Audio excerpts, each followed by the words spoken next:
Pages for All Ages. I'm Leah Godwin from Fitzgerald Elementary. And I'm Nitsa Campos from Pope Elementary. And we're here to share a few books with you today. We've kind of, I think, grouped them, and maybe we'll be going through just one at a time. But I think I'm going to let Nitsa start today. I think few is a nice way. We have a lot of books, but we're trying to group them because, you know, we try to keep this around 30 minutes. So, yes, I will start. I'm going to start with, you guys guessed it, Kevin Hinckus. He came out with that new book last month, Parade of Elephants. This book just came out. It is called Winter is Here. You know, he has that book When Spring Comes. He also has In the Middle of Fall. Maybe there's a summer one coming out. It is illustrated by his lovely wife. It's Laura Dronzik. If I mispronounce that, I'm sorry, but she is an incredible illustrator herself in her own right.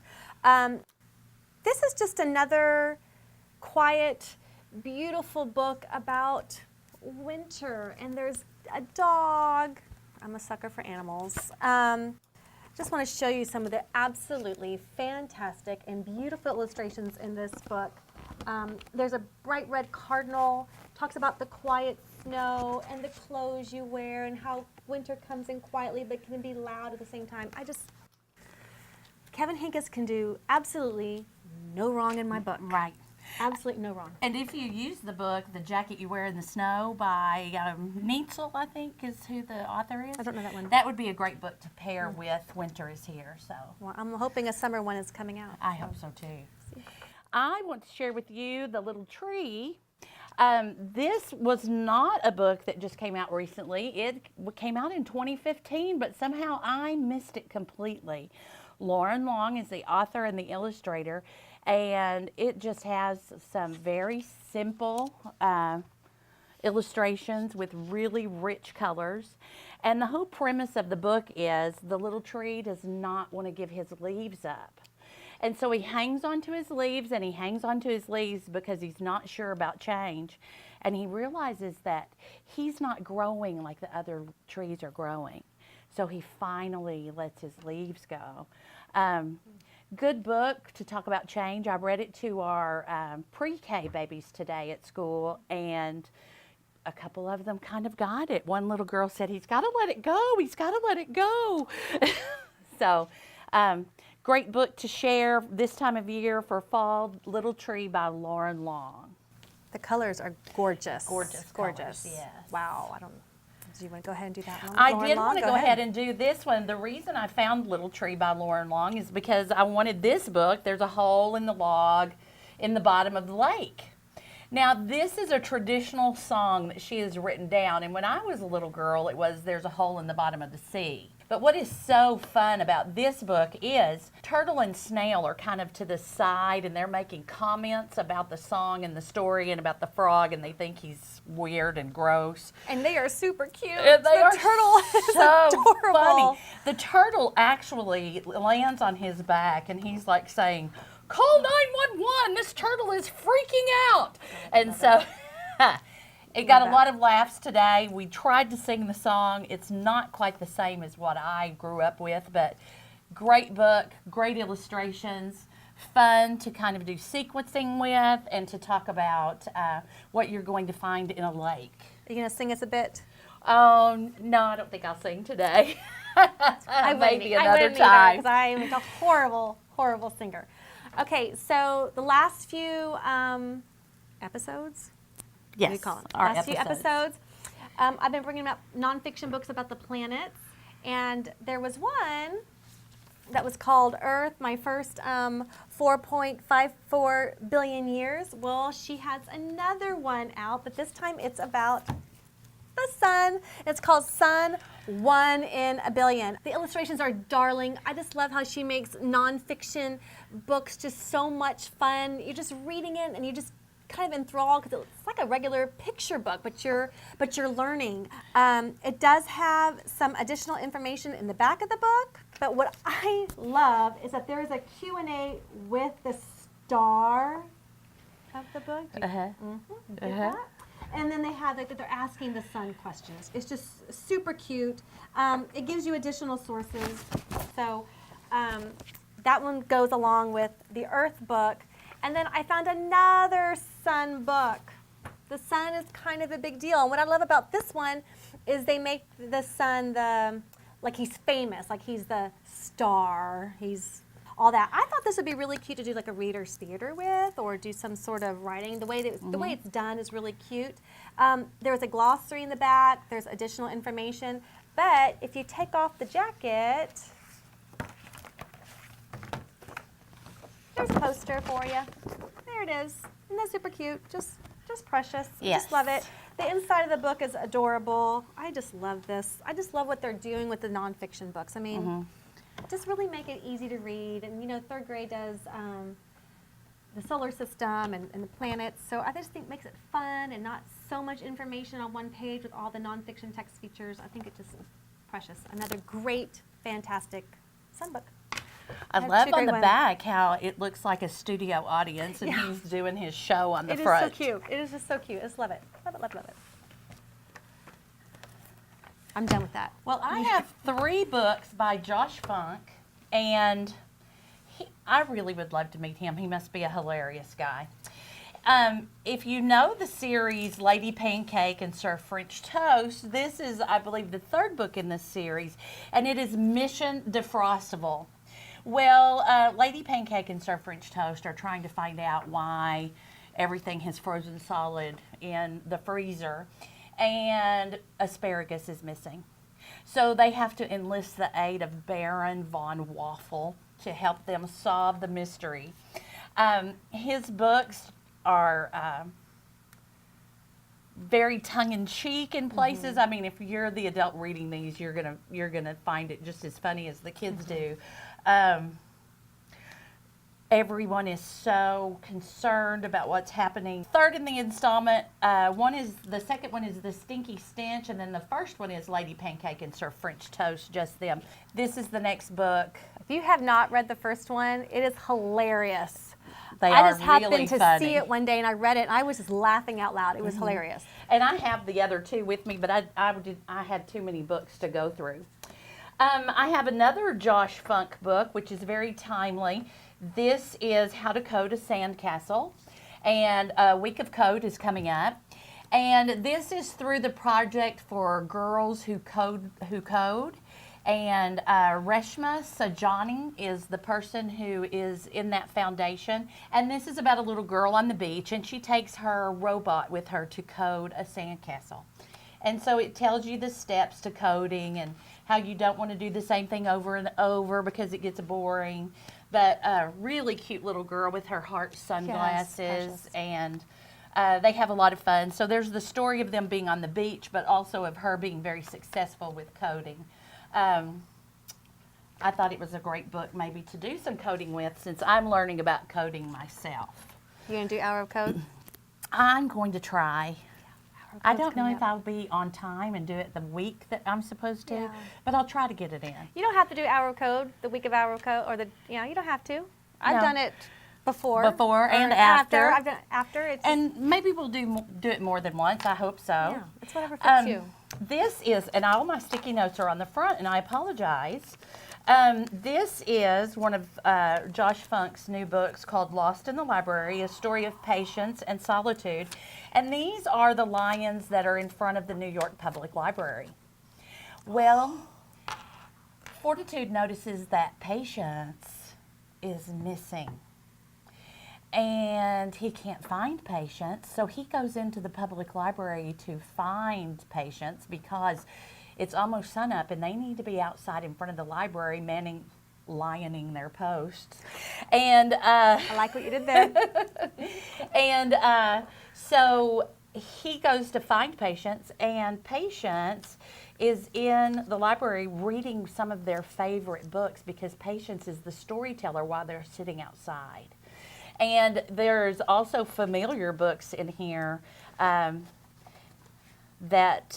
they're talking about. Well, he finds the visitor's guide before he finds Patience, but they're talking about Amelia Bedelia and Sylvester and the Magic Pebble and Caps for Sale. Yes, Caps for Sale. Caps for Sale. And so he finds patients in there reading, so there'll be more stories.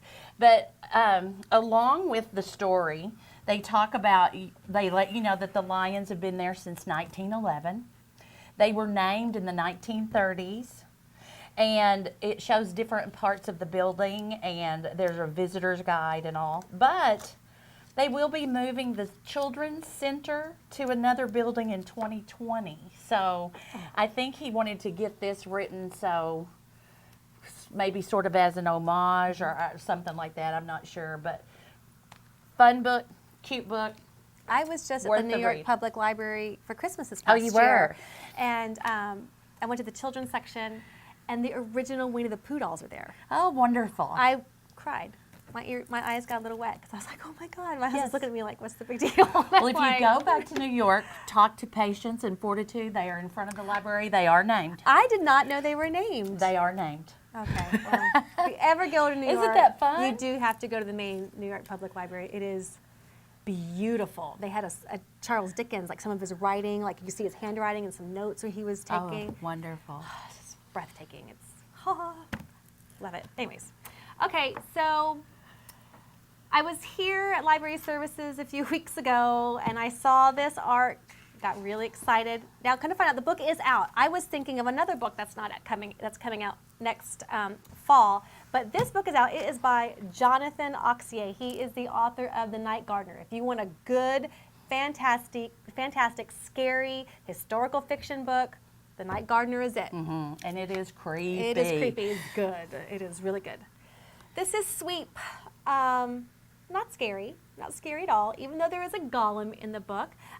It is set in Victorian London. It is about the sweeps, the chimney sweeps, and how they used to use 4-year-olds to climb up the chimneys, and talking about how dangerous that was. A little girl in here, she's 11 years old. Her name is Nan Sparrow. She's a climber. She is in a chimney, and there's a deadly fire. She does survive because she carries this little chunk of coal from the sweep that used to take care of her when she was little. Well, in the fire, it gets warmed up and it turns to life, and it rescued her. And it's a little golem made of ash. And so, but then you find out that golems only live until they do what their job is. So, talks about a little bit of the Judaism. It talks about the sweeps. It talks about how change needed to come for these kids that were forced into these dangerous situations, but have some Kleenex ready, because I cried several times. And the voice of Charlie, who is the golem, he's just like the sweetest, most precious little, I just cried. I just love him so much. Anyway, grab it. It is great. Can't say enough about it. He is such an amazing storyteller. Jonathan Auxier, please go grab this one immediately. Love it. Well, if we're going to go for tearjerker books, Yeah. and this one has, this book has so many layers. I finished it yesterday, and I really had some difficulty with figuring out exactly how I feel about it, because I felt happy, I felt sad, I felt convicted, I felt just so many things. But isn't that what books are supposed to do? That is what a book They're is supposed to do. that. Kind of challenge how you Yeah. feel about things, and also kind of open your eyes to what other people are going through. This book is Harbor Me by Jacqueline Woodson. It is on the Blue Bonnet list this year. There is Newberry buzz, I found out. And this is about 6 children who attend school together, and they're in the 5th and 6th grade. They don't really fit in with their classmates. They have special needs, or they are other language learners, or they have emotional disturbances or something just. And the story that she knits with these 6 characters is beautifully done. It starts out, one little boy is not sure where his puppy is because he's been taken by the authorities because he is not a legal he's not a legal citizen of the United States, and he's worried about that. And then one little girl is biracial, and her mother died in a car accident that her dad is in prison for because it was considered vehicular homicide. And just so many layers going on with all of these children. But there is something wonderful about their teacher because she has such a relationship with them. She takes them to another room and says, at 2 o'clock, I want you to come in this room, and this is the we're going to talk room, and you can talk about anything you want. And so they build this relationship among themselves and start understanding each other's stories. And the boy whose father was taken by the authorities because he was an illegal immigrant, he writes poetry. So the boy reads the poetry in English and Spanish. So there's the poetry layer, there's the layer where they're talking about a tree grows in Brooklyn, and then there's the layer of all these kids working through racism, prejudice, preconceived ideas, making sure they understand each other's stories. So beautifully written book, beautifully written. Nice. I could talk about it all day, but I won't. I'll stop there. But Jacqueline Woodson, Harbor Me, loved it. We'll go on my Goodreads on what I need to read You next. need to read it right away. I'm just going to give it to you now. Just take it. Thank you for trusting me. 'Cause Yes. I hardly ever let people borrow my hardcovers. I trust you, though. But there you go. I You trust can you. do that. I'm reading a bluebonnet right now, Saving Winslow by Sharon Creech. Yes. The Bluebonnet list this year is fantastic, by the way. I started it Saturday, and I'm 86% through. That's wonderful. Yeah, it's a really short, beautifully written book. It's about a donkey, saving a donkey. Another animal book. Scary books. Those are always highly requested. I have two. One of them I think I left at my house, but it is called Small Spaces. Got a scarecrow and a school bus and a cornfield behind it. And it's written with the branches from the trees. Oh, yes, it is. I never noticed that. It is. Small Scary. Spaces. That one was really scary. It's hard to scare me when it comes to books, but they did a really good job, especially for kids. This is a really good one. It's has a book involved where there's a little girl. Her name is Ollie. Her mother has passed away. She's having a really hard time dealing with it, and she's very close to her father. And so one day she goes by the river, and there's a crazed woman there who's about to throw this book into the water, and lo and behold, she wrestles this book away from the waves. She's like, you are not throwing that book into the water. And so she starts to read this book, and she discovers a story about a lady named Beth and her sons. And anyways, the next day they go on this field trip to this cornfield, and you come to find out who Beth is and how the scarecrows come to life, and how the book is about what really happened on this farm. And then at night, the scarecrows come to life, and then you have to go to very small places so they can't grab you. And then it's them trying to figure out how to get rid of them. Oh, wow. Yeah, it's good. Like it was a good one. It's a quick read. I'm sorry I don't have the book. I don't know why I don't have the book. And then I'm just going to go ahead and do another second scary book. I'll do mine too. It is Mary Downing Hahn. If you don't know Mary Downing Hahn, she's an amazing scary book writer. This one's called The Girl in the Locked Room. This one was a good one too. But it's a different kind of scary. So in this book, what's the girl's name? Jules. Jules' family moves into this abandoned mansion, and her father renovates homes. So to fix it back up to its historical value and all that. So they move into the back of this home, and she just gets this creepy feeling, and there's a room at the top of the house that no one can seem to unlock. And there's a girl trapped in there, a ghost, and her name is Lily. And it goes back and forth between Lily and Jules. I'm telling the story, and you're kind of finding out what's happening to Lily. And Lily's a really sweet ghost. She's not an evil ghost. She's nothing like that. But something evil had happened to her. Something terrible has happened to her. So that part is the scary part. And Jules has a friend that she finally confides in, and they are trying to help Lily get out of this room and to join her family. So scary, but not over the top scary. Like Small Spaces was scary. This one was sweet but scary. Does that make sense? Yes, Okay. it does. Thank you. Thank you for I might have understanding to me. read that. Thank you. Yay. Yay All me. right. And let someone have my hardcover first edition. Or was it a first edition? Oh, I trust you. I'm good. Okay. I'm just ridiculous. This wonderful scary book, The Peculiar Incident on Shady Street. Tessa moves from Florida to Chicago for her dad's job. He is in the symphony. She moves from Florida to Chicago, and she just feels creepy when she moves into the house. Of course, it is an historical home in the town they moved to. Her little brother is 4 years old, and he has a ventriloquist dummy, which that right away Oh, Lord, put really? the creeps in me. The girl that is haunting the house is trying to let them know that she is buried under the wrong name. Oh, okay, okay. And so she keeps on and keeps on. Well, she does employ the ventriloquist dummy to talk to them. Of course.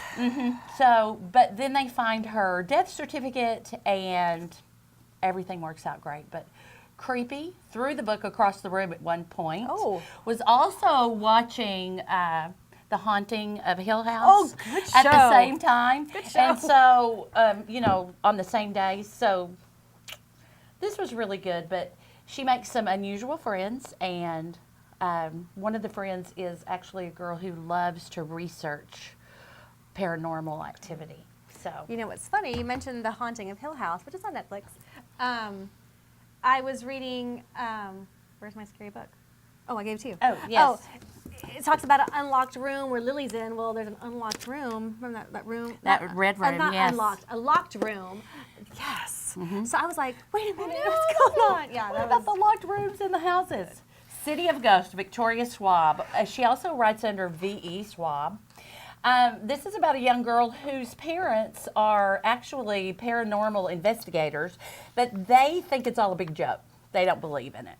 They just do it for the sensationalism and being Okay. on TV. Okay. She knows that it's true because she has a near-death experience. Actually, she did experience what is considered a drowning. Her name is Cass, and she finds out after she's revived that she can travel to both sides of the veil. She can go inside the veil. Oh, okay. So if you're a fan of like Stranger Things, that's what this reminded me of. And she also does not understand her gift, but they go to Scotland. She meets another girl that can do the same thing. And she tells her, you shouldn't stay in there too long or you can't come back. Creepy. What grade? What grade is this good for? 5th through 8th is Oh, what they okay. said. So Okay. a little much. Had some humor in it with the parents, because the parents Okay. think it's all fun and games. They don't realize that it's really true. Okay. So really good book. In fact, I think I sat and read this in a day because I couldn't Wow. put it down. Could not put it down. If you don't mind. All right, and now I have some graphic novels. I have 3 of them. Crush by Svetlana Chemakova. Apologize if I just butchered that name. You would know her from the book Awkward and the book Brave. That's in that same series. You will see these a lot at the Scholastic Book Fair. Crush, as you can figure it out, there's a boy in there named Jorge who is this big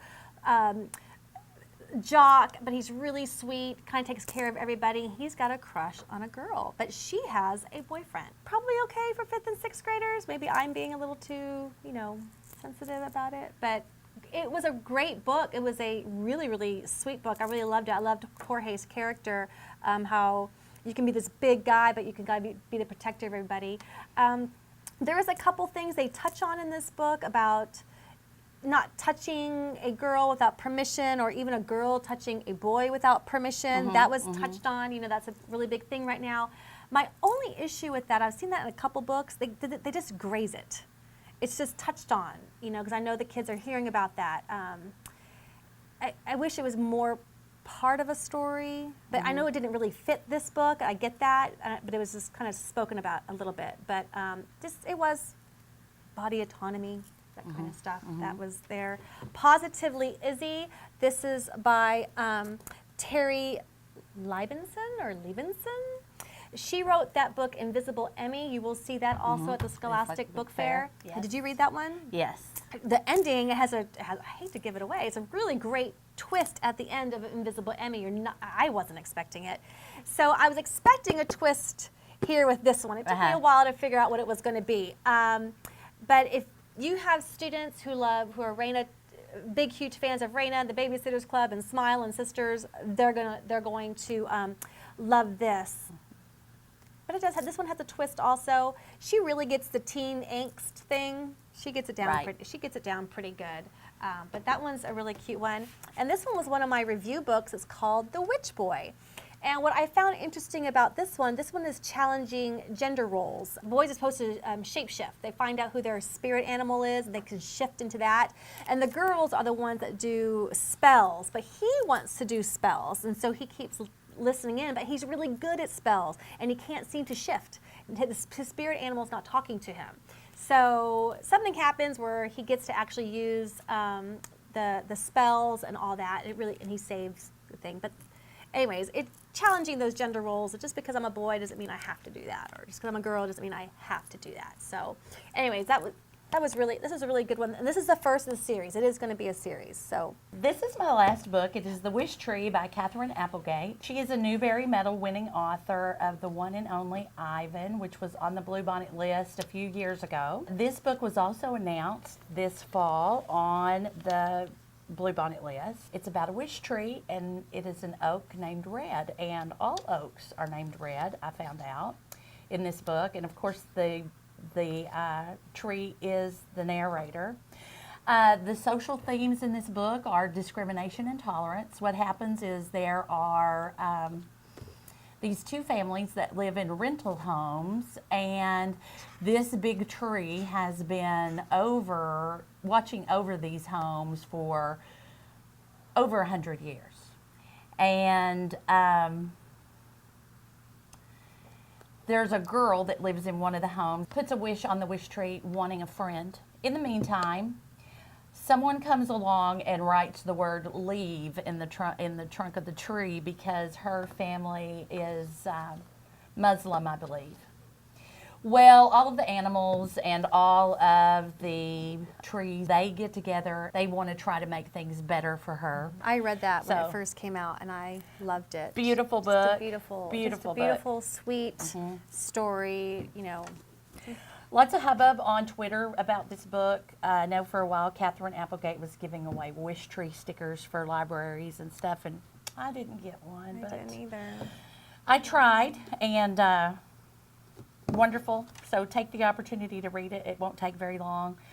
Good story about discrimination, tolerance, about standing up for what you believe in. Great book. Wow, we did a lot of books today. A lot of books today, yes. It was awesome. And I don't know how long it took. I didn't even time us, but I think we did okay. But anyways, thank you for watching. Share this link. Spread the news about Pages for All Ages. And you can follow us on Twitter and Nitsa on Facebook. I'm on Twitter, FitzEL Library. And I'm Pope_Library. And then on Facebook, you just look for Pope Library. It's like the only one. But I put a lot of really good information on there. But thank you. We'll see you next time. Bye.